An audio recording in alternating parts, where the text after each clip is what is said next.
Buffalo George, how you doing today? Hello, Buffalo brother John. I'm doing great, or you could say great. Okay, I wouldn't, but okay. Okay, all right. The Buffalo Bills. We're going to talk about a team that is start their season 3-0. That's right.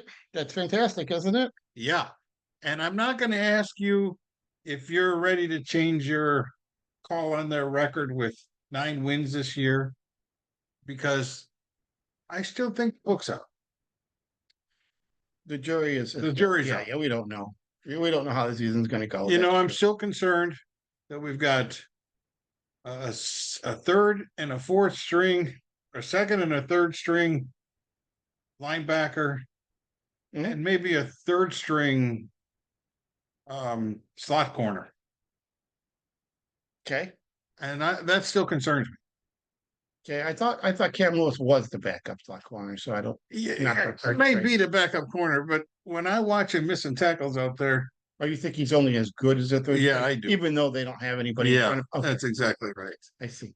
Um, yeah, and I imagine you're probably still worried about the safeties. I'm worried about the safeties, but the safety room is getting better. Cole Bishop is out there. He's taking some By better, you reps. mean healthier? Healthier. That's Okay. exactly right. I think they're healthier. And so I'm not as concerned about the safeties as I am that linebacker crew in the run game.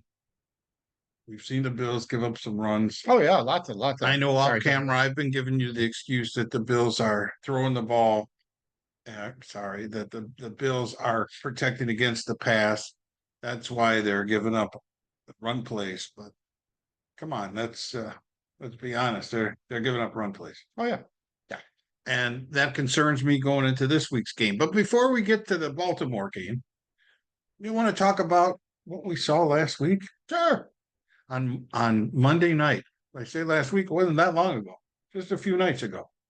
That's Buffalo Bills at home lay a whooping on the Jacksonville Jaguars 47-10. Cook, who had a good night, dropped a sure touchdown pass, which would have made it 54-10. And if they didn't take the first stringers out in the fourth quarter, God only knows how big that score could have been.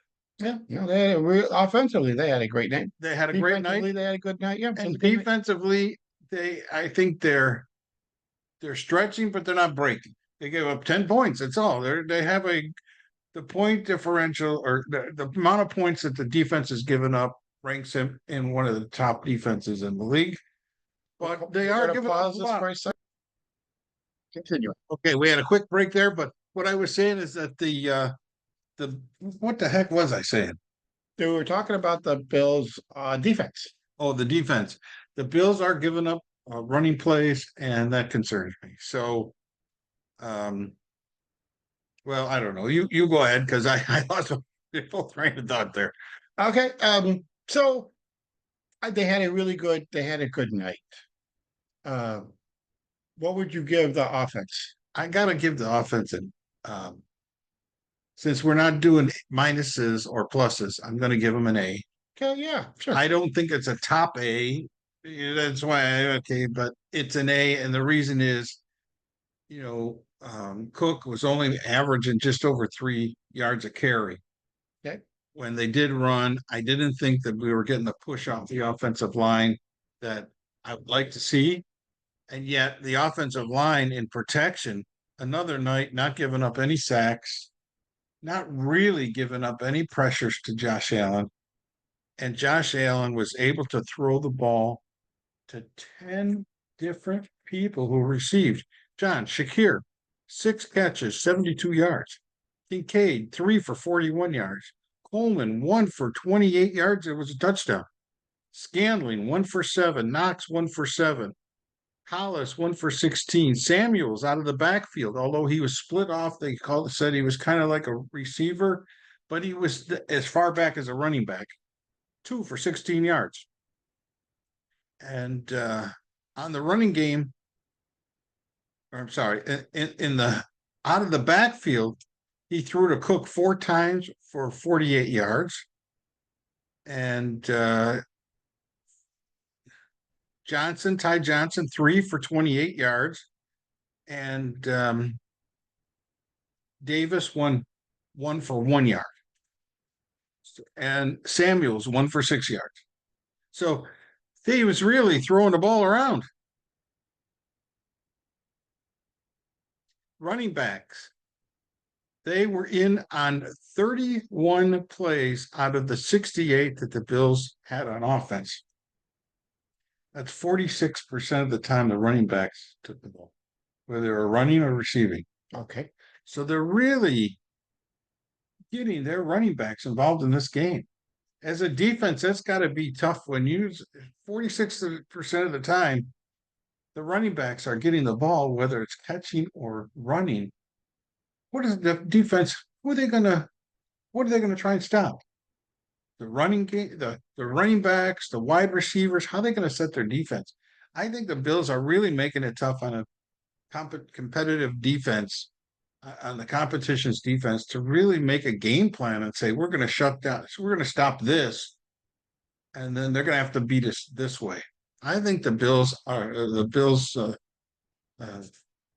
Joe Brady. Joe Brady.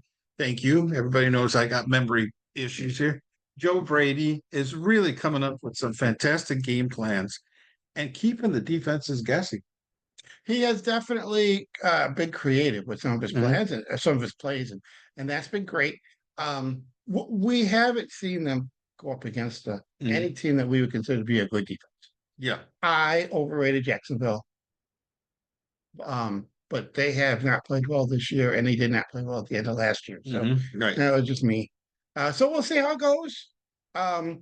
They are just getting to the point now. There's three. They played 3 games, which means that the Ravens will have 3 full game films to see what Brady is doing and see if there's a way that what they would like to take away. So we'll see how that goes. Okay. So the one thing offensively that does scare me is it's pretty clear. I don't know where you rate Shakir, if he's a top 15. I don't know, but they got him. He's no Stephon Diggs, but they do got him. And then don't know that they got anybody else. Yeah, Coleman is still a rookie, so you can't, whatever. But boy, Hollis, Curtis Samuel,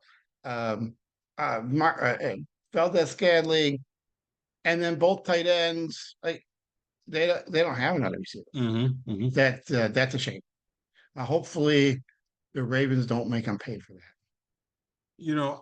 Here's something else on the offense. The Bills' offense, 31 points they scored in the first game, 34 points in the second game, 47 points in the third game, and the second and the third game, both times they were resting starters. By the end of the game, you mean? So they were averaging like 37 points a game scored. Yeah, that's huge. Yeah. Yeah. Math, yeah. And so I did a little math because, we both like math and we have fun with it. And I said, what if the Bills, after the Ravens game, after 4 games, they only averaged 31 points a game? Only. That'd be fantastic. Got to be one of the best teams in the league if they're averaging 31 points a game scored. So for the Bills average to drop to 31 points a game, that means they could only score 16 points against the Ravens. I don't think that's going to happen. Oh, okay. So at 34 points a game, that means the Bills would score 24 points against the Ravens. You follow me? For the Bills average to drop to 34. I get it.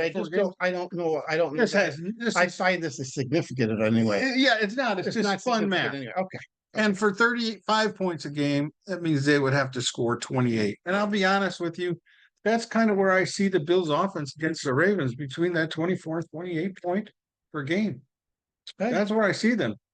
And we'll get to that game after we're done with looking at this. But what do you think about that? How would you rate the offense? Oh, A. You give them an A. Oh, yeah. No turnovers, and they hung 47. That's fantastic. What do you think of their offensive line right now? I like it. It's working well. It's working well. They also bring in a 6th offensive lineman like they did last year, and that seems to be working well for them. It'll be fun to see them go up against better defensive fronts. Mhm. That's on the, yeah, that's It's on on the the horizon, radar, right? and Yep. it's on the So horizon, and it'll be we're fun gonna to find see. out. Yeah, be fun to That's see what why they we can get, do. yeah, that's why we gotta say, the jury's still not all in. Yeah, you don't know. I don't know if any of them are in. It's just out. We will know when we've seen them play some more games. Usually after The 3 sample games. size is way too small, especially when you consider they have. It turns out like they haven't played a team that they haven't played a team that even maybe even is going to finish with a 500 Mhm. record. You know, their best hope is the Cardinals might finish with a above 500 right now. So we'll have to see how You that works know, out. um, usually at this time, although I haven't seen it this year, after 3 weeks, you start seeing people go, who's a pretender and who's a contender? Those teams that are 3-0. And there are 4 teams that are 3-0. The Buffalo Bills are 3-0. Maybe it's 14. Yeah, Kansas City, yeah. I think it's a little early to be doing Minnesota, pretenders and contenders Seattle, and Pittsburgh. because the sample size is too It's small. too small. Yeah, and not even a quarter of the season stuff. That's right. So, and we know that's a longer season now. It's 17 17 games, games. right? So it's a little early. I would have to say, well, maybe we talk about that maybe after week 6 or something. Well, the thing Then about we'll know a third of right now, 1/6 of the season is done. That's it. the Bills don't get to pick their schedule. Mhm. It just so happened that they had 3 games that amounted to almost in college it would be like before the conference starts. Mhm. You know, those when they play the weaker teams that are not the state schools, they're playing the small schools or whatnot, try to get things right. So they've had 3 games and they did what they were supposed to do. Yes, they did. They They've put done points it. on the They've board done and it. they Yeah. stopped the other team from scoring. That's exactly what they were supposed to do. Now we're starting to get into the meat of the schedule, and we happen to have 3 games coming up against teams that at the beginning of the season, all 3 of these teams had aspirations for division championships and maybe the opportunity to go deep in the playoffs. So let's see how they do. We're going to find out. Yeah. I mean, during week 1, the Bills were behind Arizona, and they went in, they made adjustments, and they came out and they took that game. Mhm. And then in Miami game, the Bills were actually handling Miami pretty well. Yeah, before Tua got hurt, Before Tua got they were hurt, looking pretty good. they Yeah. were already looking good. And then the Jacksonville game, I mean, they're in a world of hurt, that team, I think. Yeah, I don't And I don't understand it. the team doesn't play up to the level of the players they have. Mhm. So what's going on there? I don't know. But it's unfortunate to see a team like that. I'm glad we got our win before they figure it out. Yeah, But right now, Jacksonville to me looks like a team that's defeated and just didn't want to be out there. to me, it looked like a team that's about to get a new coach. Yeah, It is currently Friday. We're recording this on Friday. I'm shocked that he hasn't already been removed. well, the So search we'll could see be what going happens. on. Maybe it's just a case they don't like anybody out there. Well, at this point in the season, you're probably talking about somebody on Mhm. staff, Yeah, right. interim kind of thing. Maybe an So, interim. like anyone who they might be considering, unless it is literally Belichick, is already has the job. Yeah, that's true. Okay, what'd you think of the defense? I would give them an A as well. You give the defense an A. I think so too. Well, I mean, I could give them a B. They did get some sacks. That's good. They held them to 10 points. That's excellent. But they did give up some run yards. Mhm. And that's got to get fixed. So I'm going to say a B again. But if there was a way to say a strong B, where the offense was a weak A, I think they were close. The difference wasn't that great, but Okay. it's there. Okay. How about the special teams? I'm gonna give them just a straight. I'll give them an A. I Okay. did not like Bass's missed kick. Mhm. Um, That was wonky.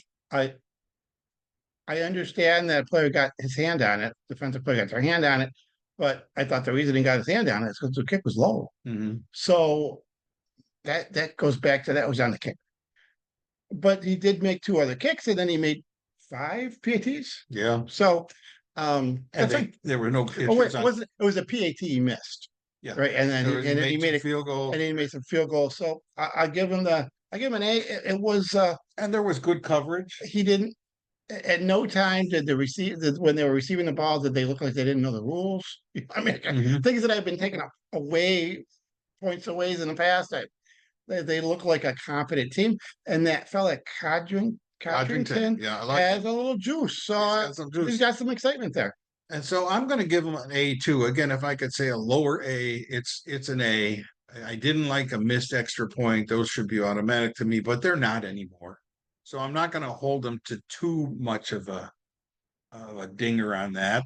Their kickoffs were good and well covered.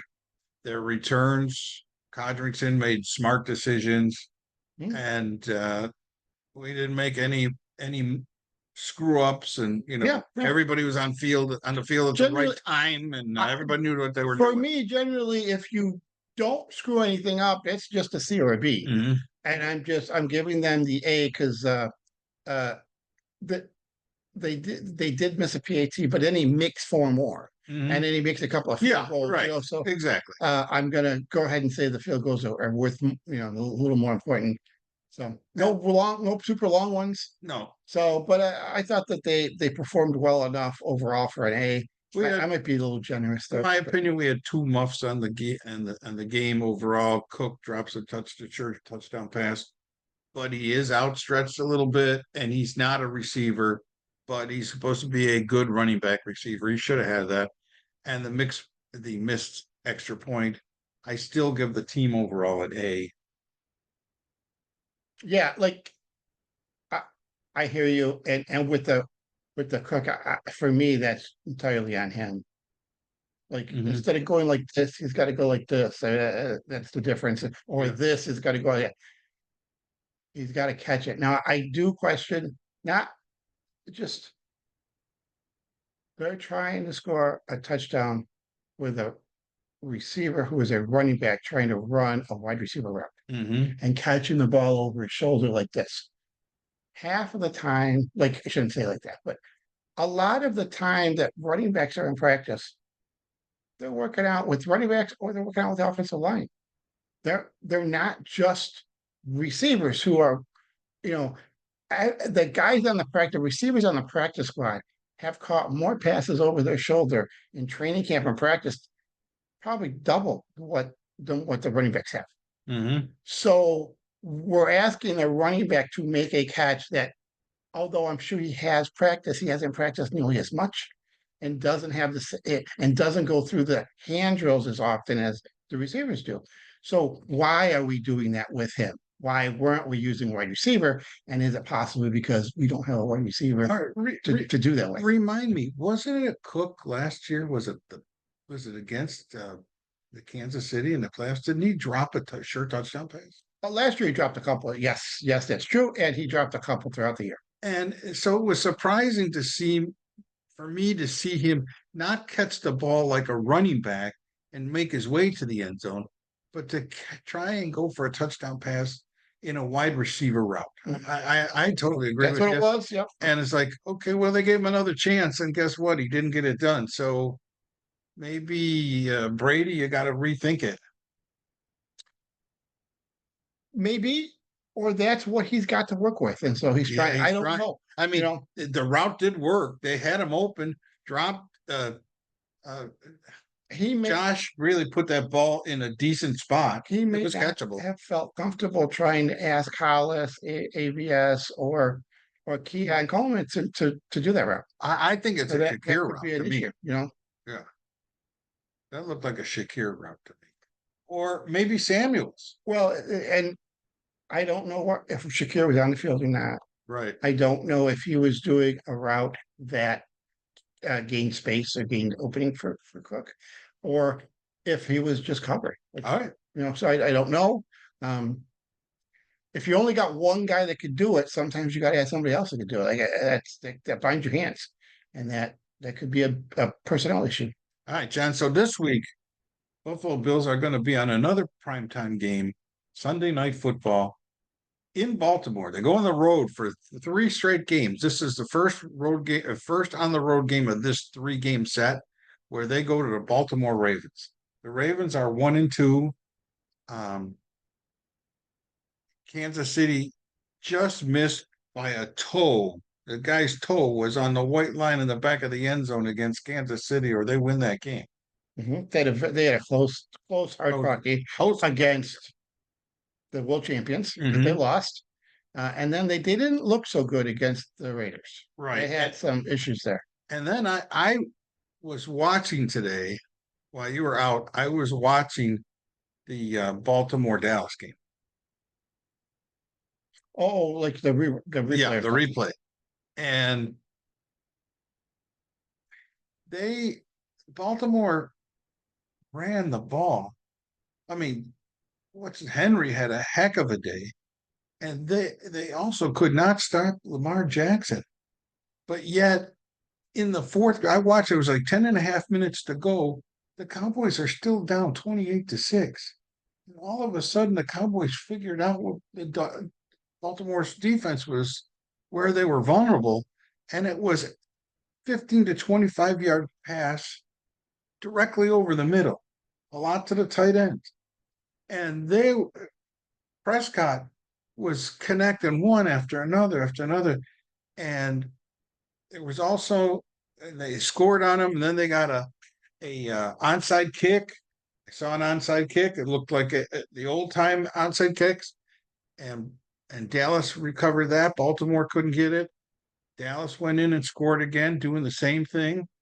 They were throwing those passes, nice bullet passes, straight, 15 to 25 yards down the field, mostly the tight ends, and they were unstoppable against Baltimore, but not until the last 10 minutes of the game. Yeah. And then they tried another onside kick, but Baltimore got it, and they were able to run out the clock, and that was the end of the game. So Baltimore is a tale of two teams.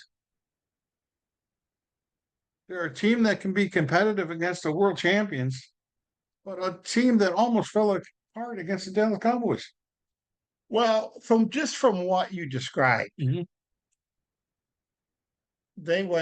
they had a big lead, and in the fourth quarter, they adjusted their defense. Sounds like they adjusted the defense to not give up the big hit.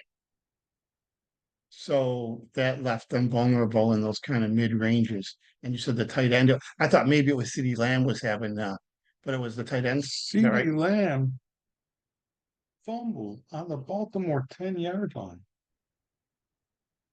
Or Dallas maybe would have scored again before that 10 and a half minutes started. Oh, okay. Baltimore, they had figured it out, and they were moving, and CeeDee Lamb catches the ball on the 10-yard line, and Baltimore Raven was over.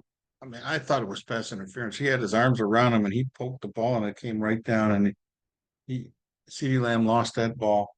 So I remember in the post-game comments, Lamar Jackson had talked about, he thought that it was a mistake for them to take their foot off the gas. And it sounds like, from what you're saying, they took their foot off the gas on offense and defense. Playing that whole, we're not going to get beat on one play, force them to use up the clock a little bit. And then losing the anti-kick really hurt them, right? Because then they weren't able to get the ball back. So they withstand it. They look, Dallas scored some points. It didn't matter because Baltimore still had won the game. So I don't think that unless Baltimore gets a big lead on the Bills, you're going to see that same kind of defense. And that's why the Cowboys didn't see it for 3 quarters. But we'll see. Yeah, we'll see. Okay, so what do you think about this game? Who do you like? I like the Bills in a close one. Close one. Want to give me a score? We never hold each other's things. Yeah, right. Yeah, I'm thinking it's a 2 or 3 point game, so I'm gonna say like 20-17. And the Bills winning outright. So that's what There's an interesting point that I'm bringing up. The Bills are underdogs. They're getting 2.5 points. But yet, when you look at the odds, they have a 57% chance, 57% of a chance to win the game. So they are favored to win the game but they're getting points. I've never seen anything that crazy. What odds? Where are you getting this? You ever, 57% well, you've seen it where they chance put it up on the board like this team. ESPN? Yeah, So we don't even know where that comes from. I don't We have know. no It's like, idea where that comes how could you be 57% most likely to win the game and yet be an underdog? Well, It doesn't make sense to me. Well, one, you're talking about something that the stimulus for both of those are totally different. How exactly they're figuring out what the Bills' chances to win are, I don't know. Mhm. It's a mystery. But the other one is solely based on betting, Mhm. how much money has been bet and what they need to split the money. So that the point spread comes from that. It's completely independent of whatever ESPN is using to come up with. Like, are they only looking at Baltimore and Buffalo Bills games and telling you that Bills have won 57% of them? I don't know what the hell they're looking at there. Are they looking at comparing somehow going through and comparing offensive yards and points and defensive yards given up and points given up, and somehow coming up turning that into a formula where they could then predict outcome? I don't know. I have no clue. But I can tell you that whatever they're using for data for that is totally separate from betting. Right. That's why you could get different outcomes. All right. Another thing I noticed that Baltimore did not in that game against Dallas. They didn't run any motion. They weren't moving players. They weren't trying to see if they were in man or zone or whatever. They did none of that kind of stuff. They were just Baltimore's just lining up and trying to take it to them on the ground. And the Bills are going to use all kinds of movement and eye candy and tricks and motion. And I think the Bills are going to dictate to that Baltimore defense. Whatever defensive play you got called, you better rethink it because we ain't going there. I really think the Bills' offense and Joe Brady is going to come up with a heck of a game plan to keep Josh Allen's uniform clean again. Good. And keep the ball coming out of his hands quickly. Great. So I got the Bills winning outright. I'm sorry, I don't believe that they're 2.5 point. I think that's an insult to be an underdog in this game. And I just don't see the Baltimore Ravens as that strong a team right now. Maybe it's just me. I know this is how I've been feeling all week. Well, they definitely didn't show up real well against the Raiders. Mm-hmm. But they showed up against Dallas and they showed up against the Chiefs. So 2 out of 3 games they played, and we've heard about who have the Bills play. They were terrible. Dallas stinks. And Kansas City is not the same team. They don't have the same defense they had last year, and they're not as good on offense this year. Their rankings are down. And I think that Baltimore and Kansas City were more evenly matched, and I think Buffalo is a tier above those teams right now. Well, luckily they will play each other. Yeah, they will. So we'll get to that one. But my score for the game, I got the Bills winning outright. I don't think they cracked the 30-point mark, although I'd like to see it happen. But I don't think it does. I think they go 28-17 overall. Okay. That's my great. score. Anything else you got? I got nothing, but we're cooking chicken in the oven right now. It's not stew. No stew. But it's chicken and potatoes. And man, that smells good. Does smell good. All right, everybody. All right, everyone. Enjoy the game. Have a great weekend. Remember, comment, like, subscribe, tell all your friends, share, do whatever you want. Go Bills. Go Bills. Go Do Bills. that most. Go Bills.